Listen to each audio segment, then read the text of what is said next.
Waalaikumsalam warahmatullahi wabarakatuh. Halo adik-adik, kenalin nama aku Naura Insiah. Nama aku Evita Sari. Nama aku Nabila Gariba Sausan. Nama aku Yuliana Maria. Nah, kita itu dari Prodi Pendidikan Masyarakat Universitas Negeri Jakarta, yang dimana hari ini tuh kita mau ada program edukasi tentang pembelajaran microlearning berbasis andragogi untuk kesiapan kader kewirausahaan pemuda lulusan SMA seperti kalian nih. Gitu. Nah, sebelum mulai nih kita ada pretest dulu nih. Nanti kalian kerjain ya selama berapa menit, Kak? Mungkin bisa 10 sampai 15 menit. Ya. Karena soalnya dikit kok. Ya, oke.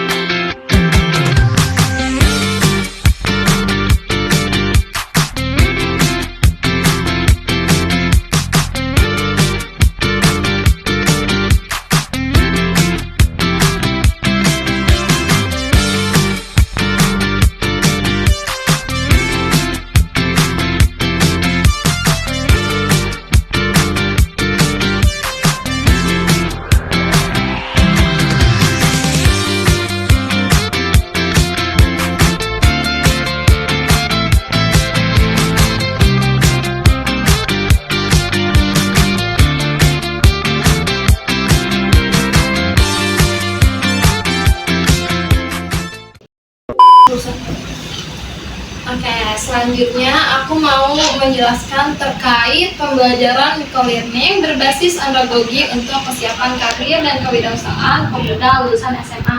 Seperti teman-teman ini kan kayak mau lulus SMA dan udah lulus ya, lagi lulus tahun ini. Nah, ini tadi udah. Nah, di sini tuh latar belakang yang kita ambil itu kayak banyak lulusan SMA belum memiliki kesiapan karir dan kewirausahaan yang memadai akibat keterbatasan informasi tentang dunia kerja dan usaha. Oleh karena itu, diperlukan pembelajaran yang fleksibel dan sesuai kebutuhan. Nah, microlearning ini jadi solusi karena mudah diakses kapan aja, sementara pendekatan andragogi mendorong peserta belajar secara mandiri dan aktif. Jadi kayak seperti teman-teman nih, kayak misalkan yang nggak lanjut kuliah, pasti otomatis kerja kan. Nah, nggak mungkin langsung kerja, pasti butuh informasi dari manapun untuk mengakses informasi terkait pekerjaan kan. Kalau ini yang udah lulus mau lanjut kuliah atau kerja? Oh, ini yang Belum tahu sih, kayaknya sih nggak kuliah kan ini. Oke, berarti butuh informasi terkait pekerjaan kan. Oke, selanjutnya. Nah, di sini tuh kita mengidentifikasi kebutuhan belajar terkait teman-teman yang udah lulus. Jadi itu teman-teman itu membutuhkan bekal untuk memasuki dunia kerja, seperti mengembangkan diri. Kayak kebutuhannya itu kayak informasi karir dan peluang kerja. Informasi kan bisa diakses dari teman, relasi teman-teman, atau biasanya saudara atau media sosial ya. Nah, terus teman-teman butuh keterampilan kayak seperti membuat CV, nggak cuma asal-asalan naruh biodata kita, naruh data-data kita, tapi butuh juga keterampilan kayak dalam membuat CV. Itu kan pembuatan CV itu kayak nggak sembarangan dari template ya, itu bisa dinilai cara supaya teman-teman itu nggak gugup, nggak grogi. Biasanya kan kita kalau ada wawancara gemeter kan, ini bu wawancara organisasi aja deg-degan kan, pernah nggak ikut organisasi? Nah, itu deg-degan apalagi pekerjaan. Nah, terus literasi digital seperti di media sosial, gimana teman-teman tuh bisa milah informasi lowongan kerja itu yang beneran lowongan kerja atau hoax. Karena kan ada yang nge-share lowongan pekerjaan tapi hoax atau minta uang dulu. Nah, di sini tuh kita bakal ngasih tahu literasi digital, gimana bisa membedakan mana betul atau enggak.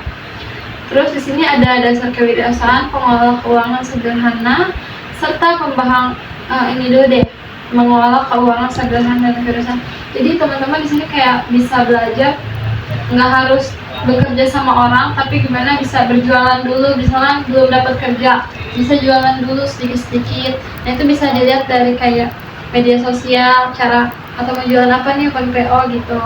Jadi bisa kewirausahaan sendiri dulu sebelum teman-teman kerja.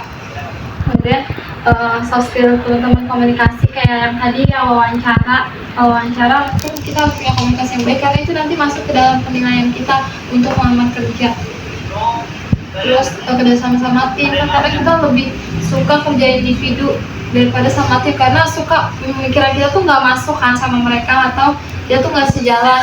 Nah ini harus perhatian karena kita nggak selalu bakal kerja sendiri, karena kita bakal kerja tim. Mau kita sebisa apapun tetap bakal ada di fase kita bakal kerja tim. Nah terus tabel ini tuh penting untuk meningkatkan kesiapan kerja dan kemandirian teman-teman. Nah, analis yang kita dapat itu teman-teman itu membutuhkan pelajaran kayak praktis, ya masih kayak nggak mau ribet neko-neko, pokoknya praktis, simple, satu gini loh caranya. Nah terus singkat tapi jelas, terus fleksibel, kayak nggak harus ke sana, tapi misalkan di rumah sambil scroll juga itu termasuk informasi kan, kayak dari TikTok kita lebih belajar itu fleksibel kan, nggak harus ke sekolah ibaratnya nanya ke ini, tapi lihat di media sosial itu kan fleksibel. Terus berorientasi pada dunia nyata, kayak mau coba dimotivasi nanti tuh di sana tuh enak, kayak misalkan kita cuma kayak gini nggak sesuai sama yang diajarin, sedangkan kita tuh butuh kayak enggak loh, nanti di sana itu kayak gini, misalkan kalau kamu salah dipotong gajinya gini gitu kan. Nanti kita tuh langsung belajar dunia nyata kan, daripada. Nah kalau sebenarnya dua istilah, ada pedagogi, ada andragogi. Kalau pedagogi itu pembelajaran untuk anak-anak, kalau misalkan andragogi itu pembelajaran untuk orang dewasa gitu. Seperti kalian yang umurnya udah 18 tahun ya, dan pengen ya baru lulus ya, lulus SMA gitu. Nah yang pertama dari landasan andragogi itu ada prinsip andragogi. Itu menurut para ahli ya, kita ngambil dari penulis. Yang pertama itu ada need to know. Need to know itu apa sih? Need to know itu adalah perlu tahu dulu nih program untuk karir dan kewirausahaan buat modal lulusan SMA gitu kan, buat persiapan gitu. Nah ini kan pasti pembelajaran itu untuk manfaatnya itu buat cari gimana sih cara buat CV, cara tahu apa sih keterampilannya kita, terus apa aja sih yang perlu dikembangin dari keterampilan yang udah kita miliki gitu. Nah yang kedua itu ada self-directed learning, yaitu belajar mandiri. Nah peserta itu diharapkan bisa belajar mandiri. Kan pastinya kalau misalkan kalian mau tahu sesuatu, pasti nggak harus orang ngajarin kita dulu kan, pasti kita aku kayak gimana, pasti kalian udah tahu dong cara-caranya ya kan sendiri gitu. Nah ini namanya belajar secara mandiri dulu. Dan yang ketiga ada experience as learning research, yaitu pengalaman banyak ya, pengalaman kita berbeda-beda gitu, dan biasanya kan kita sebagai makhluk hidup itu memiliki biasanya tuh pengalaman itu di pelajaran gitu buat kita gitu kan. Nah contohnya itu misalkan ada nih teman kalian yang udah pernah jualan atau punya usaha sendiri gitu. Nah biar kalian tuh pengen tahu nih, aku pengen tahu deh apa aja sih yang gimana cara menarik pelanggan, gimana cara kerja dan lain sebagainya gitu. Dan di sini saya akan menjelaskan tentang pembelajaran yang kami gunakan. Di sini kita menggunakan micro learning, yaitu metode yang menyajikan materi dalam waktu yang singkat, sekitar 10-15 menit. Nah, setiap pertemuan itu kita cuma membahas satu topik.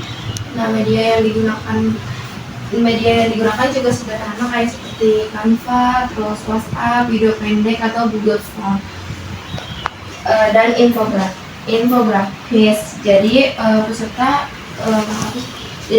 bisa lebih belajar dengan lebih fleksibel melalui smartphone mereka.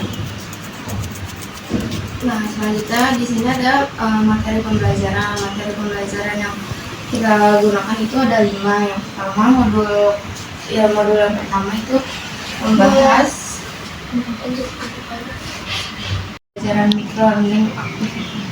Dalam pelaksanaannya, pembelajaran dibuat lebih interaktif, terus peserta akan menonton video singkat atau berdiskusi mengerjakan studi kasus dan melakukan simulasi wawancara. Selain itu, peserta juga diajak untuk melakukan refleksi agar bisa melihat apa yang sudah mereka pelajari. analisis kebutuhan, penyusunan materi. Yang pertama itu kita mencari tahu dulu apa yang sebenarnya dibutuhkan oleh peserta. Misalnya, apakah mereka bingung menentukan karir, belum tahu cara membuat CV, pastinya kan ada tuh yang masih belum tahu cara membuat CV atau juga belum paham tentang dunia kerja atau usaha.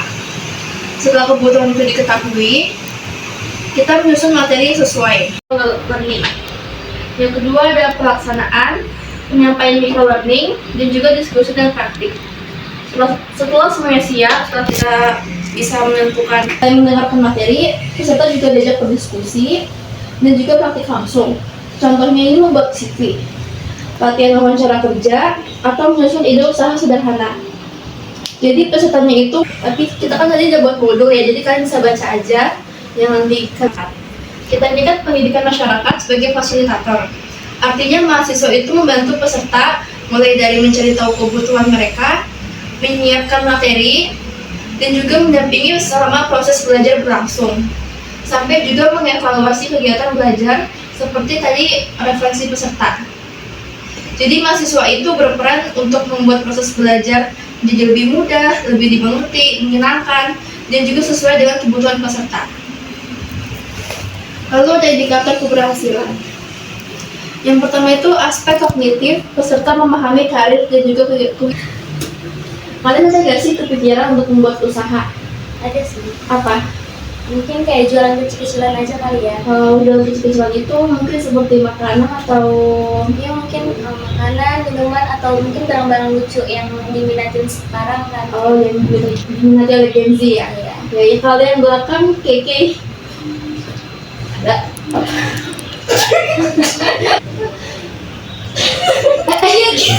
Jadi aku tuh kepikiran buat usaha bikin gelang gitu. Jadi kan di SMA ini itu tuh mereka lagi pada mau cari gelang-gelang gitu loh, gelang-gelang kopo biasanya.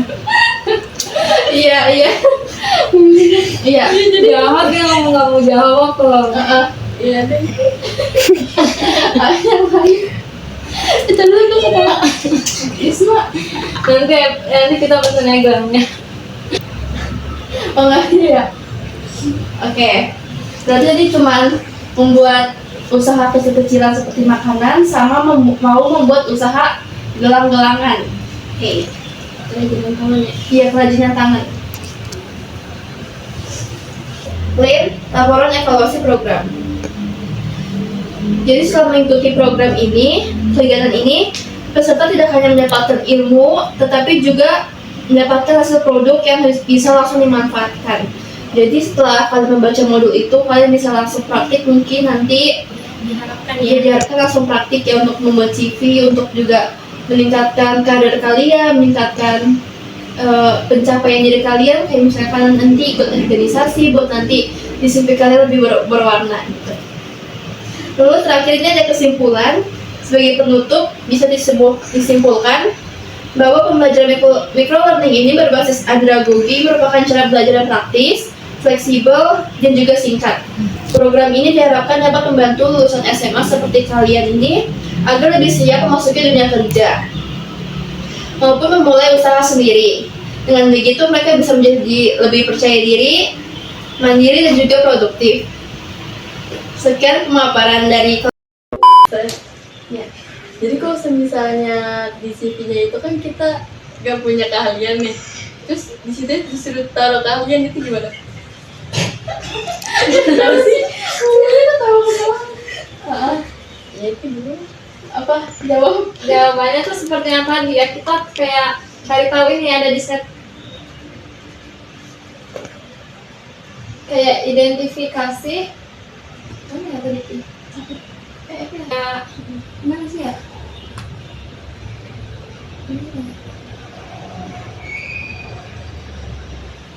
misalnya membuat CV, di situ harus nulis kelebihan kan, seperti tadi kita harus kreatif, nggak cuma sembarangan buat CV. Nah, ngerasa nggak punya kelebihan untuk ditaruh di CV. Nah, jawabannya tadi mengenalkan perencanaan karir. Perencanaan karir itu kayak kamu belajar dari kayak aku ahli di bidang apa, kayak nggak mungkin kita nggak punya bakat atau nggak punya kelebihan.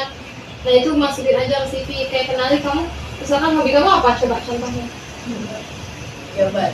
Nah, kamu kayak tulis aja mampu membuat apa? Menggambar. Ya, desain gitu. Nah, berarti kamu suka desain.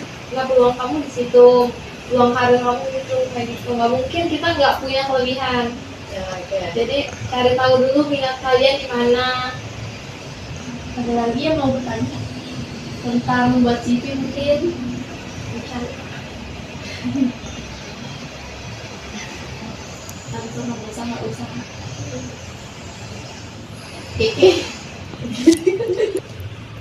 Kalau misalnya kita mau melamar pekerjaan misalkan, nanti kan kita berarti harus mempersiapkan untuk buat CV dan juga wawancara gitu kan ya. Nah, gimana sih cara meningkatkan kepercayaan diri kita supaya kita tuh pede untuk bicara, untuk ngobrol, untuk wawancara nanti gitu. Terima kasih. Mau jawab? Biasanya kalau sebelum wawancara itu pasti latihan dulu kan. Misalnya kita bisa aja latihan sama di depan kaca, anggap aja itu kayak atasan kita, calon bos kita. Kita bisa latihan di depan kaca atau kita bisa pakai teman untuk menjadi pendengar dan juga sebagai revisian, misalnya ada salah, jawaban salah, atau untuk menambah-nambahkan aja sih, biasanya kayak gitu. Nah, kan kita presentasinya udah selesai nih. Nah, waktunya kalian, aku nanti bakalan kasih post test yang bakalan kalian kerjain selama 5-10 menit ya, teman-teman. Nanti bakalan di-share, kalau misalnya yang udah di-share boleh dikerjain. Kami sampaikan ke teman-teman, semoga apa yang kami sampaikan, apa yang kami informasikan terkait peluang kerja dapat bermanfaat untuk karir teman-teman ke depan. Nah, apabila ada yang ingin bertanya lebih lanjut lagi atau mau ada khusus gitu atau mau belajar lebih lanjut, boleh chat di antara kita berdua atau boleh cek modul yang kita udah share. Saya mau dulu ya. Ya, semoga pertemuan kali ini tidak hanya sekedar pertemuan, tapi memberikan manfaat baik untuk kita semua ke depan. Kurang-kurangnya mohon maaf. Wassalamualaikum warahmatullahi wabarakatuh.